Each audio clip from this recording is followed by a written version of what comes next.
So it's about ready to go into retrograde. And that's about our communications. And for me, every month, every Mercury retrograde, I kid you not, it's something about my electronics. It's either my phone, my computer, my printer. And so this time it was about amping up the megabytes for my Google Drive so that I could send recorded Skypes or Zooms to my clients, video and audio. And I needed to amp that up from 15 megabytes to 100, and it was only $1.99. So to be able to continue my work with such a low expense, and I don't mean that I wouldn't have continued, but that just made it so easy. Okay, I can handle $1.99, right? And so I'm grateful for that. And so those are just, some of the things, the little things in life that seem little, but really they make a huge difference. The park, to me, that's just like, oh my gosh, I'm so excited to go every evening, or as many evenings as I can, walk and talk to people. And I'm grateful that I can continue with my megabytes.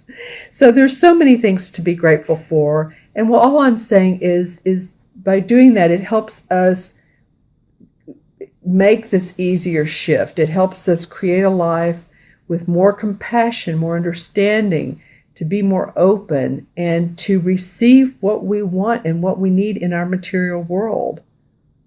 And that's what this eclipse is about. We're really going to be changing things, my friends.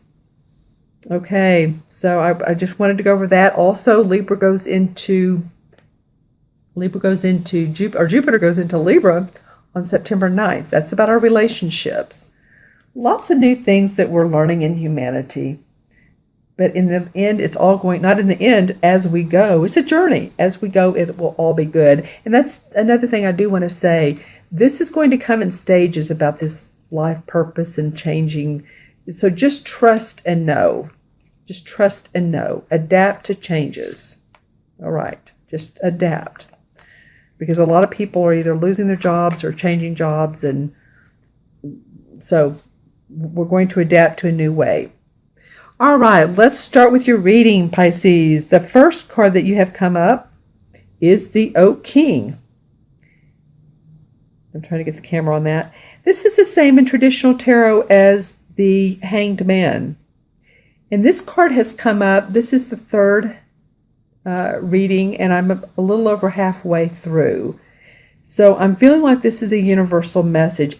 But I do want to say the other two times it's come up, it was in reverse. So for you all, it's straight up.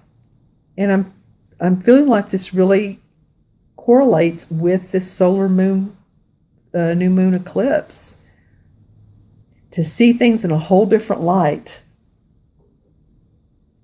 To see things differently. How can I change it? How can I make myself more inspired?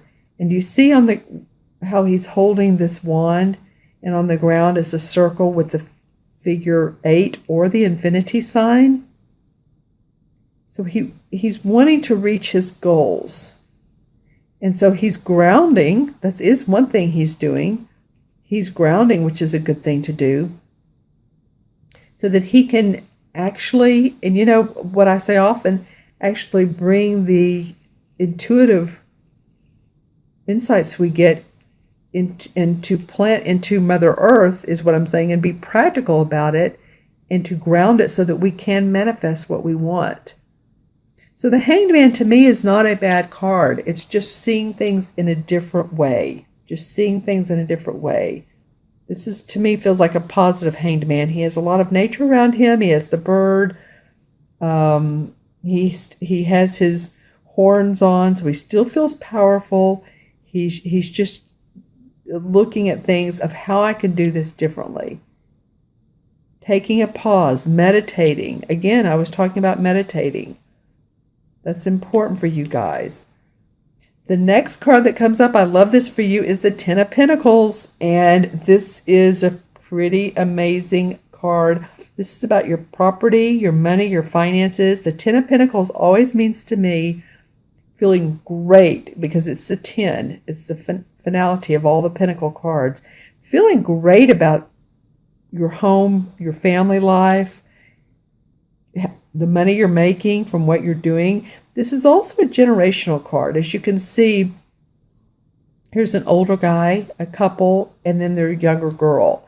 So it could be about inheritance too. This could be something that, you receive some money out of the blue.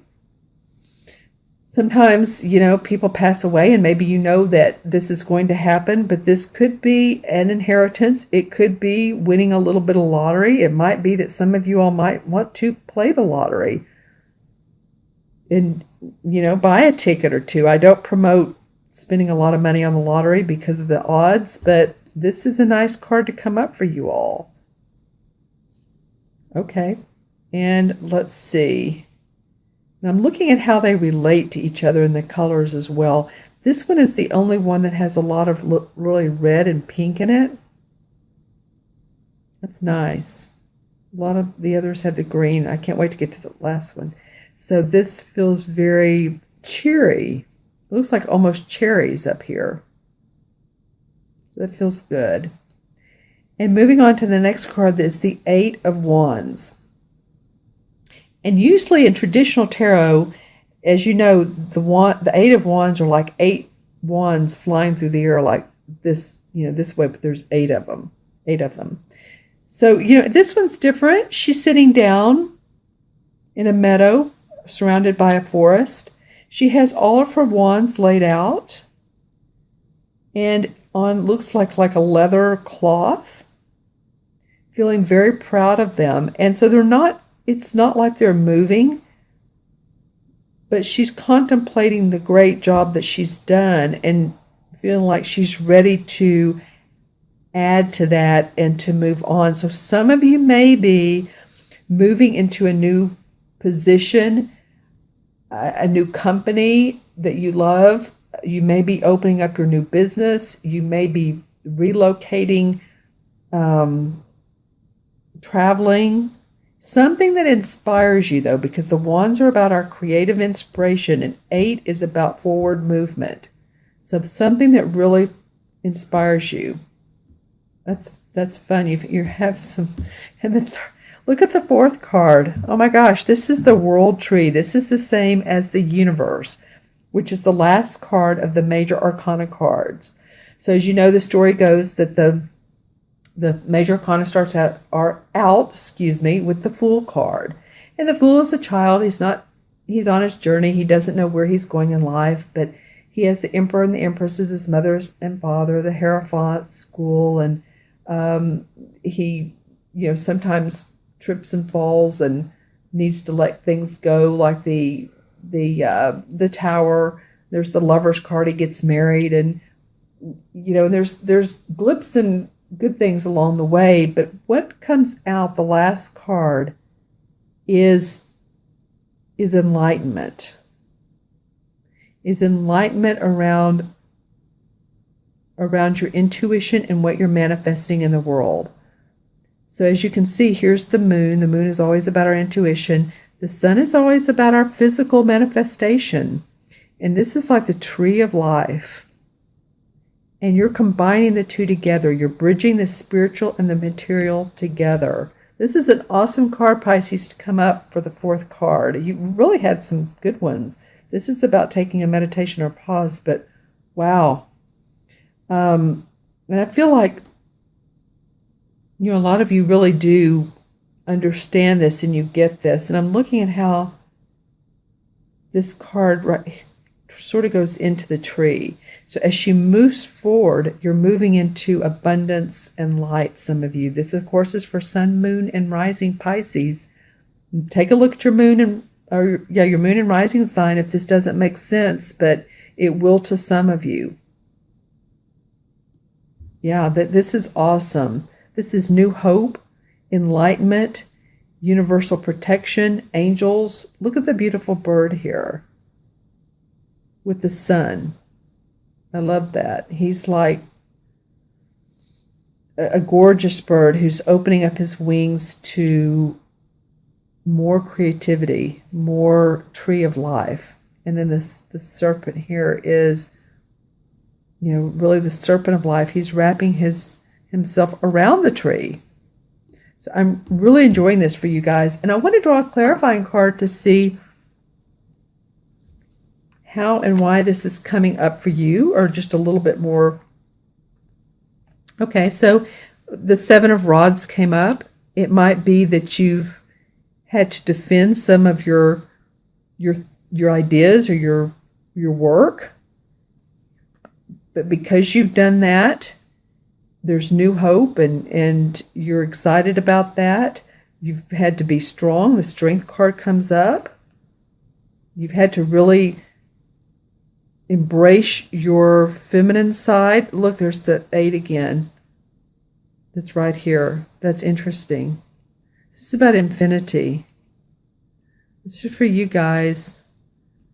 Knowing your strength and in your infinity. And the number 8 means bridging the spiritual and the material together. And that's what this card is about.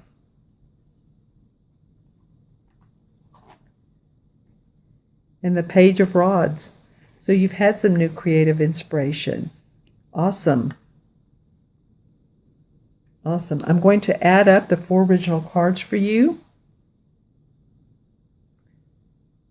Trying to get this straight. So here's the Oak King, which is the same as the Hanged Man. It's 12, and 10 is 22, 8 is 30, and 30 and 21 is 51, 5 and 1 is 6. In numerology, 6 is about love, family, responsibility, beauty. A lot of times, 6 life paths can be of service to others. They also love the beauty of their surroundings and their home, and decorative